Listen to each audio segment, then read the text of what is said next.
Knowledge makes a man unfit to be a slave. I heard that quote, or I read that quote, when I read the narrative of Frederick Douglass.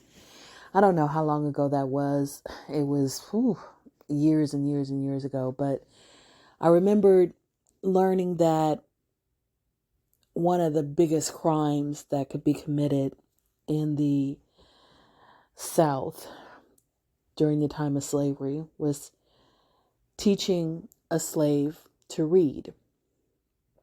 And it was because without reading, the only information that the slave had at his or her hands was mostly what the slave master or mistress would allow them to have. You know, there was even a slave Bible to try to even keep them from knowing things in the Bible that might give them thoughts of liberation. But if you taught a slave to read, it wasn't long before that slave would probably be able to write, and reading and writing opened up the mind, brought in all kind of possibilities. And basically it was thought that it would lift up the self-esteem of the slave to the point where he couldn't be a good slave anymore. I'm bringing that up because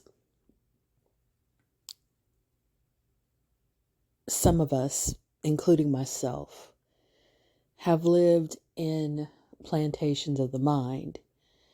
We've been limited by the knowledge that we had at our hands, the knowledge that our parents gave to us, that our society gave to us, and we've been enslaved to certain ideas. And I think I've had this TikTok account for maybe 2 years now. And that's a very short amount of time to be on a platform. You know, in that amount of time, I've run across so many videos, so much knowledge. But that's, of course, not where my knowledge began. But every now and then, some critic will be on one of my videos or my posts, and they'll say something like, "Oh, you're just a bitter woman. You're just angry. You're just miserable." And, you know, of course, I respond to them if I feel like it. But I wanted to try to capture right now while I'm feeling it, the feeling that I actually have, because it's not bitterness by a long shot. And it's very hard for me to know how to put this feeling into words, so I'm just going to try my best. When I got divorced, I felt like I had a second shot at life.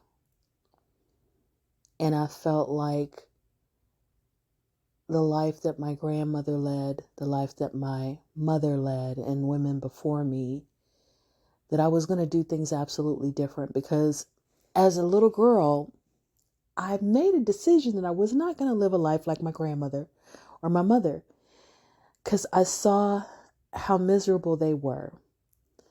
But then the conditioning kicked in and I got married, had kids. You know, I followed their plan. Their plan was go to college, get a job, get married, have kids.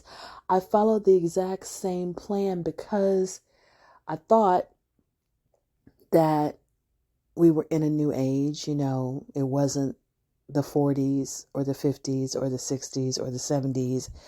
You know, I got married in the 90s. So I thought everything had to be different. Everything had to be better. My life, even though I followed the same pattern, was going to be so much better because the times had changed.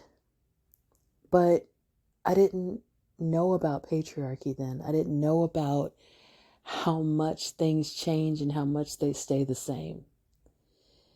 And when I got divorced, I still didn't have a name for everything that had happened in my marriage, in my marriages. Still didn't have a name for it. I was going to therapy, trying to figure out like what went wrong. Because I had tried my best and I had taken all the advice that I'd been given, and it had just failed miserably. And then there came a time when I started learning certain things. Knowledge makes a man unfit to be a slave. I started learning certain things. I started learning about learned helplessness and weaponizing competence, and I started learning about codependency. I started learning about invisible labor. I started learning about all of these things that I had never heard of before. And some of these terms had been around since 1967 or earlier. And I thought I was an educated person. I thought I was a well-read person. I thought I was an informed person. And I thought I had read a lot of books on relationships, and I had. I'd read the 5 love languages way after I got married. I'd read a lot of Christian books on marriage and family and relationships and communication. I even read a book called Communication, Sex, and Money, which was a good book, but it didn't help me fix what was wrong. But getting back to that feeling, when they're saying you're just a bitter woman, the feeling that I have is such a feeling of awe that I am where I am. I got divorced and I decided to do things differently. I decided to search for answers in a different place.